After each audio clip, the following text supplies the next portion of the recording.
Hey everyone, UPSC यानी कि IAS. न जाने कितने लोग इस एग्ज़ाम के बारे में सोचते होंगे कि हम लोग भी काश एक बार इस एग्ज़ाम की तैयारी कर पाते, इस एग्ज़ाम को समझ पाते, हमें भी उस एग्ज़ाम को क्रैक करने का या उस एग्ज़ाम में बैठने का मौका मिल पाता। लेकिन कहीं ना कहीं हम लोगों को लगता है कि यूपीएससी एक ऐसी एग्ज़ाम है जिन्हें इंडिया टफेस्ट एग्ज़ाम कहा जाता है। नो डाउट कि यूपीएससी मुश्किल है, लेकिन नामुमकिन है ये भी नहीं कहा जा सकता है।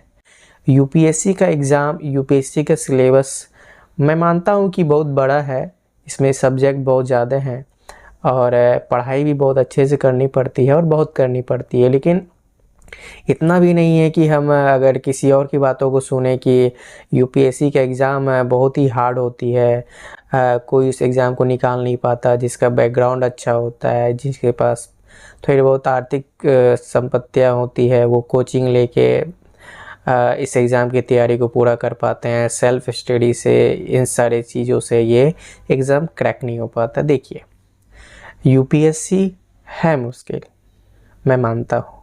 उसका सिलेबस बहुत ज़्यादा बड़ा भी है और उसमें बहुत सारे सब्जेक्ट्स भी हैं।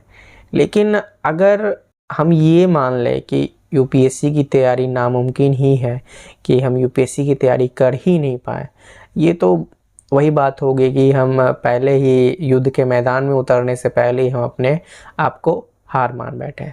हेलो एवरीवन, मैं हूँ नीतीश और मैं इस चैनल पे, या इस, आप इसको जो मान सकते हैं, चैनल मान सकते हैं, अपना मार्गदर्शक मान सकते हैं, जो मानना आप मान सकते हैं, इस वीडियो के माध्यम से, इस चैनल के माध्यम से मैं आपको यही बताना चाहता हूँ, जो भी आपकी जो ये यूपीएससी, आईएएस, इसके सिलेबस को लेके, या फिर जो भी चीज़ें सी सेट या ऑप्शनल, इन सब की जो तैयारियां होती है, इन सब चीज़ को लेके जो आपके मन में एक कॉन्फिडेंस नहीं रहता है कि हम भी इस चीज़ की तैयारी कर सकते हैं, तो मैं उन सारे जो डर रहता है, उन सारे डर को दूर कीजिए और मेरे साथ जुड़िए।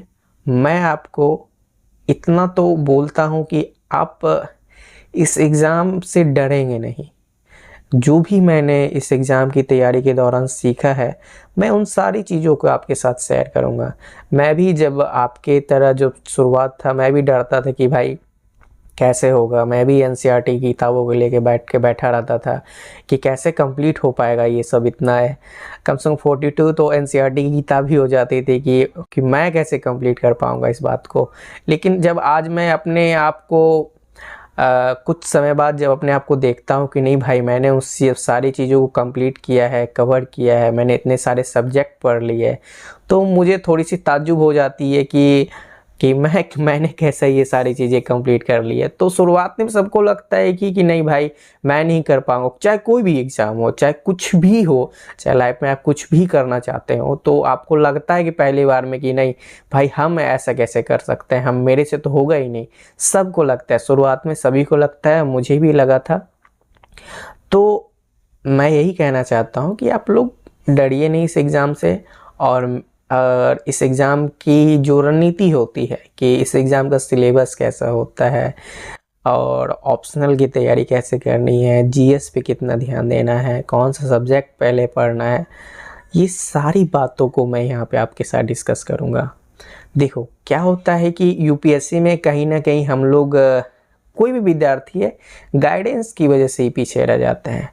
मैंने भी जब इस फील्ड में सोचा था कि मैं आऊँगा, मैं तैयारी करूँगा, तो मेरे पास भी कोई गाइडेंस देने वाला नहीं था कि बाबू ये तैयारी कर लो, ये ऐसे कर लो, ऐसे पढ़ाई कर लो, कुछ नहीं।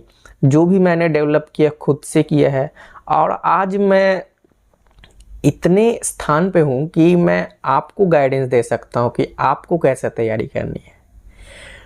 तो ये ऐसा एग्ज़ाम है कि आपको इस एग्ज़ाम की तैयारी करने का कोई नुकसान ही नहीं होता है। ये एग्ज़ाम आपकी पर्सनैलिटी को डेवलपमेंट कर दे देता है, आपके सोचने की क्षमता को, आपका जो समझने का नज़रिया होता है उसको चेंज कर देता है। जो भी देश में मुद्दे चल रहे होते हैं वर्तमान में, उन सभी मुद्दों को समझने का तरीका ये एग्ज़ाम की पढ़ाई जो होती है ये आपको चेंज कर देती है। आपकी पर्सनालिटी में एक ऐसा चेंज आएगा जब आप इस एग्ज़ाम की तैयारी करोगे। आप शुरू में एकदम मनमौजी किस्म के होगे, लेकिन जब आप आओगे इस एग्ज़ाम की तैयारी में तो आप एकदम धैर्यवान इंसान बन जाओगे।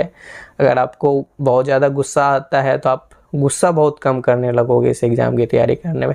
मतलब फ़ायदा ही फ़ायदा है इस एग्ज़ाम का। नुकसान तो मुझे नहीं हुआ है अभी तक, क्योंकि जब आप इस एग्ज़ाम की तैयारी करते हो तो बहुत सारे सब्जेक्ट पढ़ते हो, पॉलिटी, हिस्ट्री, इकोनॉमिक्स और भी इंटरनेशनल रिलेशन पढ़ते हो, सोसाइटी पढ़ते हो, डिजास्टर मैनेजमेंट पढ़ते हो, वर्ल्ड हिस्ट्री पढ़ते हो, अपनी देश दुनिया पॉलिटी, अपने देश की इतिहास के बारे में जानने का प्रयास करते हो। तो मुझे लगता है इतना सारा जो ज्ञान होता है वो कहीं ना कहीं बेकार कभी नहीं जाता है।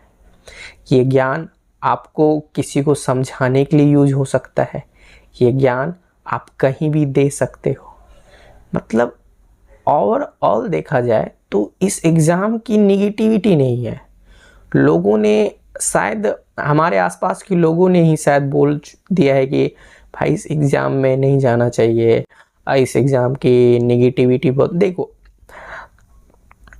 कोई भी एग्ज़ाम, कोई भी टीचर आपको ये नहीं कह सकता है कि मैं आपको नौकरी दिला दूंगा, मैं आपको यूपीएससी की तैयारी करवा दूंगा, मैं आपको आईएएस निकला दूंगा। नहीं, करना आपको खुद ही है।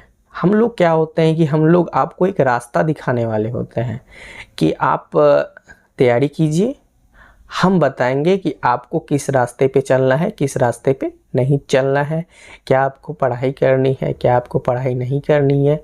ये सारी बातें जो होती है, ये सारी बातें को हम आपको बताते हैं और चलना आप ही को है। क्योंकि अगर आपने रास्ता चुना है तो मैं सिर्फ साइड में बैठा रहूँगा कि आपको इस सड़क से चलना है, और जो ड्राइवर का जो स्टीयरिंग होता है वो आपको ही संभालना पड़ेगा।